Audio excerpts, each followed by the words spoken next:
ఓం శ్రీరామచంద్ర పరబ్రహ్మణే నమః.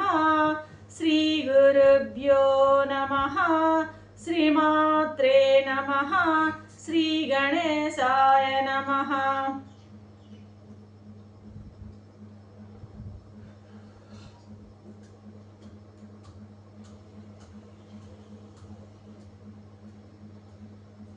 ప్రియ ఆత్మబంధువులారా, యోగ వాసిష్టం ఉపశమ ప్రకరణము 417వ భాగం. ఇప్పుడు ఒక సాధకుడు సాధన ఎందుకు చేస్తాడు? మనశ్శాంతి కొరకు. అశాంతే సంసారం, శాంతే మోక్షం. మోక్షం అంటే ఎక్కడో లేదు. చిత్తం శాంతం పొందింది అంటే వాడు మోక్ష స్థితిలోనే ఉన్నాడని అర్థం. నా మనసు ఎప్పుడు శాంతంగా ఉంది అంటే అది మోక్ష దశ, మోక్షావస్థ. శాంతంగా నేను ఉంటే నేను మోక్షాన్ని పొందినట్లే. ఎప్పుడు ప్రాపంచికమైనటువంటి ఐహికమైనటువంటి విషయాలు ఎప్పుడు కూడాను మనసులో కల్లోలాన్ని సృష్టిస్తుంటాయి. ఈ ప్రాపంచిక విషయాలు ఉన్నంత వరకు కూడాను మనసుకి శాంతి ఉండదు. ఇక్కడ ఒక మాట అంటున్నారు మహర్షి, స్థాయి ఉంటేనే హాయి అంటున్నారు. అంటే ఏంటి స్థాయి అంటే ఏంటి? ఎప్పుడు సామాన్యాన్నే దర్శిస్తూ పోతే అదే స్థాయి. సర్వులలోను సర్వ పదార్థాల్లోనూ సామాన్యం ఏంటి? సత్సామాన్యం, పరమాత్మను సమానంగా సర్వవ్యాపిగా ఏకరూపిగా ఉన్నటువంటి ఆ పరమాత్మను దర్శిస్తూ పోవడమే స్థాయి అన్నమాట. అటువంటి స్థాయి ఉంటే మనసుకు అదే మోక్షస్థితి.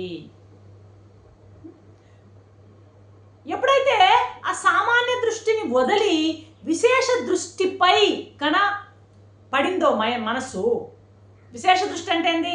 ఇది ఫలానా, అది ఫలానా, అది ఫలానా, ఆ గోడ, ఈ ఫ్యాను, ఈ లైటు, ఈ గోడ, ఇది ఆ మంచం, ఈ విధంగా విశేషాలపై ఎప్పుడైతే పడింది అనుకోండి, విశేషాలపై పడిందంటే ఆ దృష్టికి ఏమవుతుంది? సామాన్య దృష్టి వదిలి విశేష దృష్టితో దేన్నైనా మనం చూసామో అప్పుడు ఏమంటే ఎప్పుడైతే విశేషం మీద మనం చూసాం, మన మనసు పడిందంటే మనసు కదులుతుంది.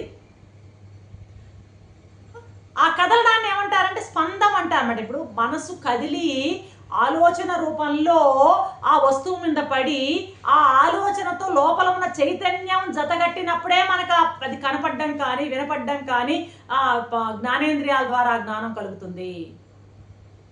అర్థమైందా? కాబట్టి ఆ మనసు కదలడాన్ని ఏమంటారు? స్పందం అంటారు. ఇదే సవికల్పము అంటాం. నిర్వికల్పము సవికల్పం అంటే కూడా ఇక్కడ అర్థం వస్తుంది. సవికల్పం అంటే వికల్పం అంటే రకరకాలుగా దృష్టి అన్నింటి మీద పడి ఆ విధంగా డైవర్సిఫై అయిపోవడం సవికల్పం అంటే. సవికల్ప దృష్టి ఉన్నవాడు దేనిని చూసినా కూడా నచ్చదట వాడికి.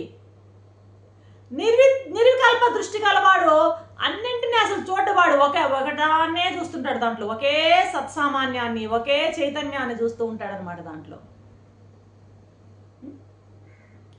ఎప్పుడైనా సరే ఒకటే గుర్తుంచుకోవాలి, మనసు కదిలింది అంటే అది మనని స్థిమితంగా ఉండనియదు.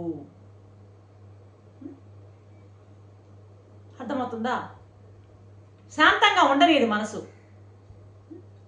మనసు సవిశేషం అయ్యే కొద్దీ జగత్తులో విశేషాలన్నింటినీ కూడాను కనబడుతూ వస్తాయన్నమాట. ఆ విశేషాలన్నీ రెడీగా ఉండి మనసు ఎప్పుడు కదులుతుందో ఆ విశేషాలన్నీ దర్శనం ఇవ్వడానికి రెడీగా ఉంటాయి. అదొక పెద్ద ఇంద్రజాల మహేంద్రజాలమై మనని ఆకర్షిస్తుంది. ఒక ఇంద్రజాలకుడట ఒక నెమిలి పింఛను తీసుకుని మనం వచ్చాం కదా, మనం గతంలో కూడా యోగాసనలో కథలో చూసాం.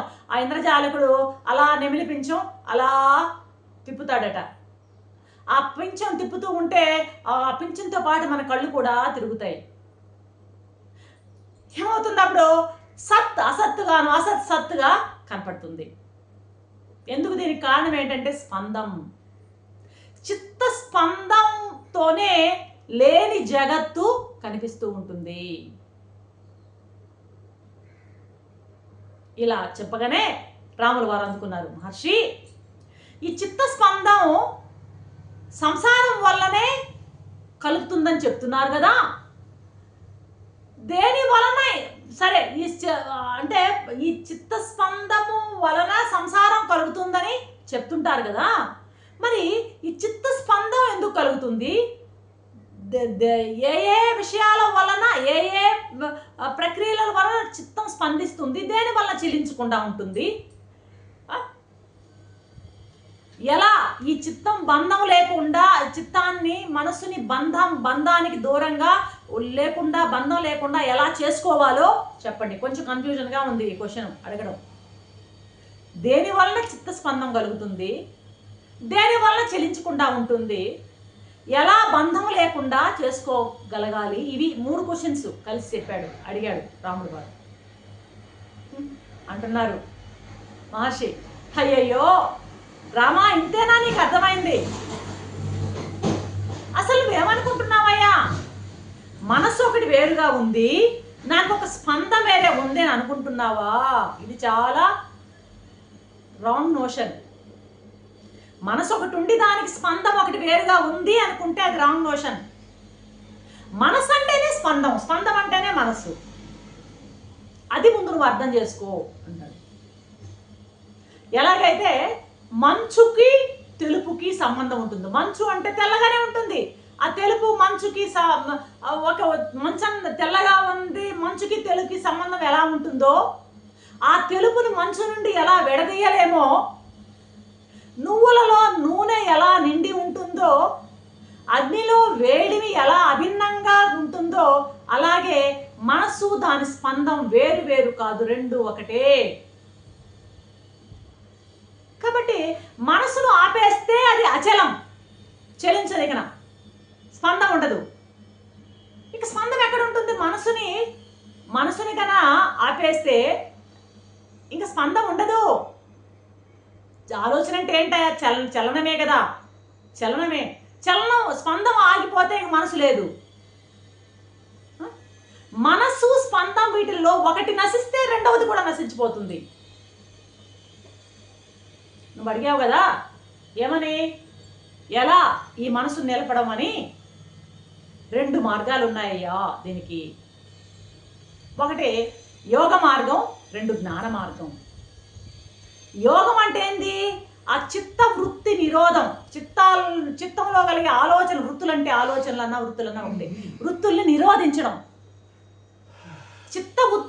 చిత్తంలో కలిగేటువంటి ఆ వృత్తులను నిరోధించడం యోగం. అరెస్ట్ చేస్తారన్నమాట వాళ్ళు యోగులు. మనసును అటు ఇటు పోనీయకుండా బంధించి పాడేస్తారు, నిలిపేస్తారు ఒక దాని మీద యోగులు. జ్ఞానం అంటే సమ్యక్ దర్శనం. అంటే ఏంటో మళ్ళీ మనకి వివరంగా మళ్ళీ వస్తుంది. మనసుని కంట్రోల్ చేసే మార్గాలు 2, ఒకటేమో యోగ మార్గము, 2 జ్ఞాన మార్గం. యోగం ఏం చేస్తుంది? వృత్తుల్ని, ఆలోచనలు లేనేకుండా అరెస్ట్ చేస్తుంది. జ్ఞానం ఏం చేస్తుంది? సమ్యక్ దర్శనం అరెస్ట్ చేయదు. సమ్యక్ దర్శనం జ్ఞానం యొక్క లక్షణం అన్నమాట. యోగులేమో ఒకదాన్ని పట్టుకున్నారు. దేన్ని పట్టుకున్నారు? చిత్తవృత్తి నిరోధం. జ్ఞానులేమో సమ్యక్ దర్శనాన్ని పట్టుకున్నారు. అయితే ఇద్దరూ మనసునే పట్టుకున్నారు. పట్టుకోవడం అయితే ఇద్దరు మనసునే. యోగులేమో చిత్తవృత్తి నిరోధాన్ని పట్టుకుంటే, జ్ఞానులేమో సమ్యక్ దర్శనాన్ని పట్టుకున్నారు. ఇద్దరు పట్టుకున్నది మనసే. ఇద్దరు పట్టుకున్నది మనసే అయిన పక్షంలో వాళ్ళొకటి వీళ్ళొకటి ఎందుకు పట్టుకున్నారు అన్నది మళ్ళీ మనకు ప్రశ్న.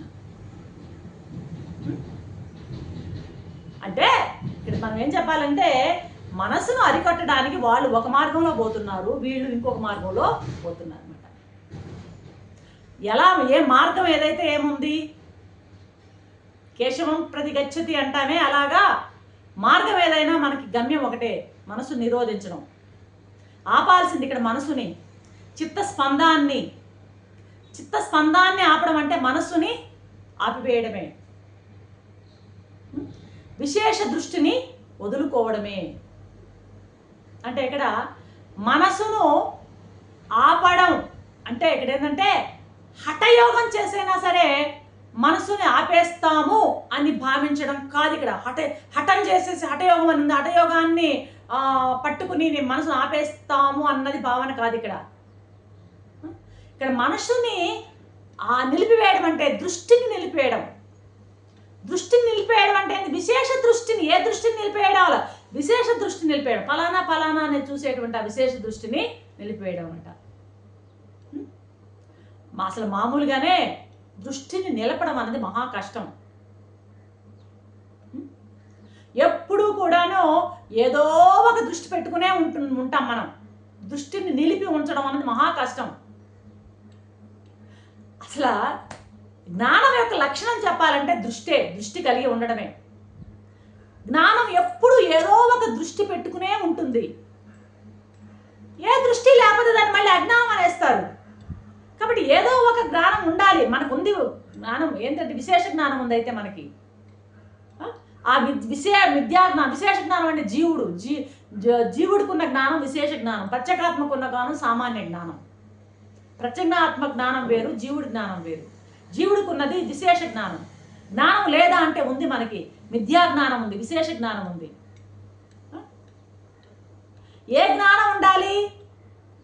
ఇది కాదు విశేష జ్ఞానం, విద్యా జ్ఞానం కాదు, ఉండాలి సమ్యక్ జ్ఞానం ఉండాలి. ఇందాక చెప్పాడు సమ్యక్ జ్ఞానం. ఆ మిథ్యా జ్ఞానం, విశేష జ్ఞానము ఇవి ఉండకూడదు, సమ్యక్ జ్ఞానం ఉండాలి. సమ్యక్ జ్ఞానం అంటే సామాన్య జ్ఞానం, అంటే అంతా ఒకటే అన్నటువంటి ఆ భావన. ఆ సమ్యక్ జ్ఞానాన్ని సంపాదించడానికి రెండు ఉపాయాలు, ఒకటేంది యోగము, రెండోది జ్ఞానము. సరే, వీటిని గురించి డీటెయిల్గా రేపు మాట్లాడుకుందాం. అంతవరకు సెలవు. సర్వం శ్రీరామచంద్ర చరణారవిందార్పణం. ఓం శాంతి శాంతి శాంతి. శంభో శివ.